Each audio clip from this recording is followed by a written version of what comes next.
This is the inside of a radome, playfully called golf balls by Space Force Guardians. These radomes house satellite dishes that help Guardians detect incoming missiles sent by foreign adversaries. A crucial piece of equipment that has saved hundreds of American lives. It was the largest ever ballistic missile attack on Americans.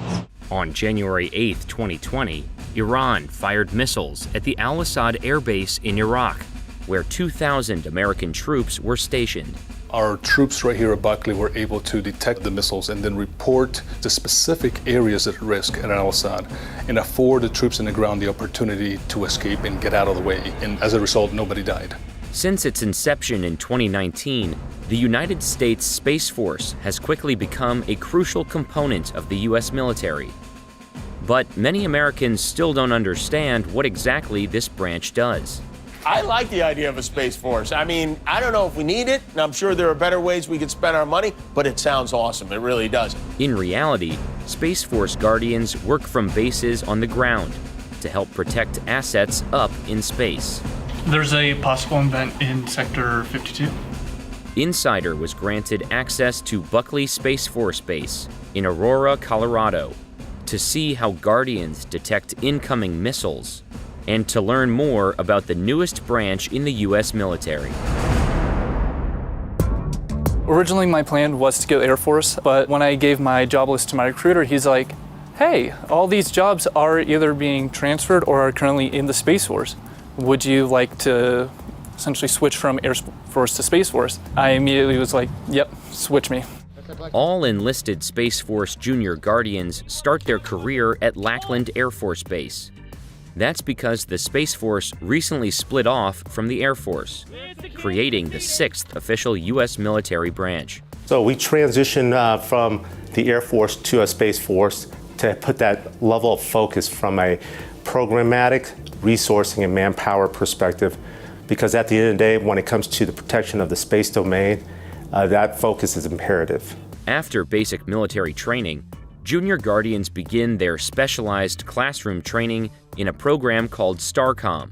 Once I was done with basic, they immediately sent me over to Vandenberg. From there, we learned everything fundamental we needed to learn, from space training, from satellites to telescopes to simple stars. Guardians move on to more hands-on training when they arrive at their assigned Mission Delta. A Space Delta is a Space Force organization that is assigned a particular mission area.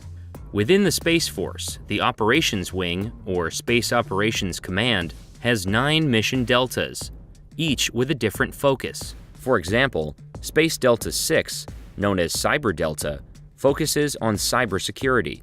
From GPS to making payments on your credit cards, to making phone calls, to communicating with anybody in the world, all of that comes down to what we have available in space. And if those space assets are contested by adversaries or whatnot, we lose that ability to function at our peak performance. The largest delta, Space Delta 4, is headquartered here at Buckley Space Force Base.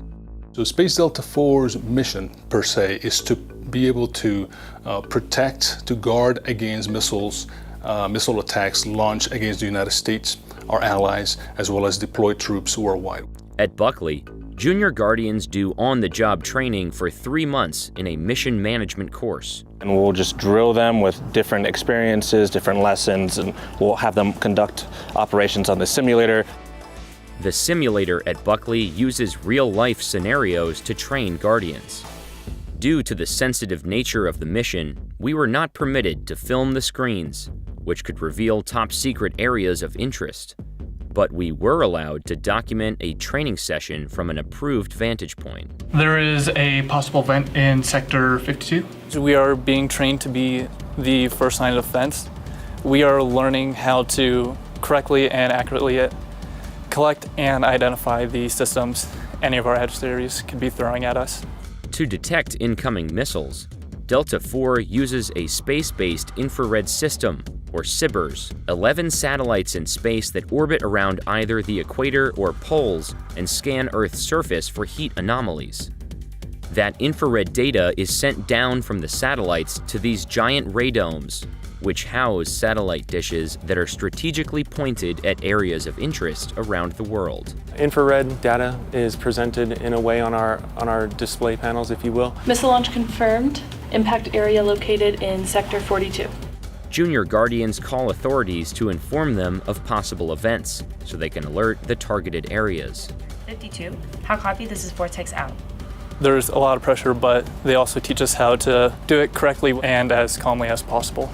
Make sure we speak up a little bit, but great job getting confirmation of the missile launch. And finally, outstanding getting the information out to our allies and partners, making sure that they were all on the same page with us. Do you guys have any questions? After Junior Guardians have finished their mission management training, they can begin their job on the operations floor. Due to the operations floor's 24/7 active role in missile detection, cameras are rarely allowed. But we were able to observe a couple of Guardians as they kept watch over the radars. What we do impacts almost everyone in their day-to-day lives, whether they're here, whether they're downrange, like it's life or death. The mission is accomplished by the young men and women sitting at the operations floor. And we put a lot of trust and a lot of responsibility on these folks because we have trained them to be that good. Right now in stage training, I'm still a little nervous because I am not fully confident in myself, but I know eventually later on in training, I will be able to do good on the ops floor. Space Force is the president's boldest idea that he got from a Buzz Lightyear Happy Meal toy. When the Space Force was first announced, it became the subject of late-night punchlines. There's even a Netflix series poking fun at the branch. The president is creating a new branch, Space Force, which Mark will run. What? The show provides a framework of notional Hollywood ideas of what the organization is about. A lot of these misperceptions is just a lot of unknowns and curiosity about what Space Force is. When in reality, the Space Force was created out of the recognition that space is so important to our way of life that it deserves to be protected.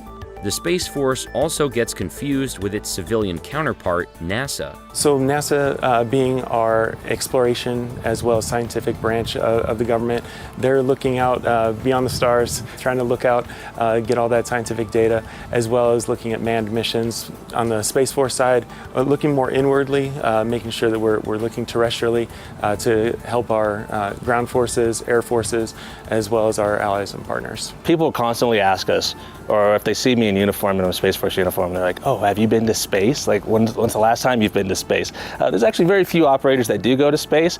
Lucky for them. What we do is operate all of our assets within space.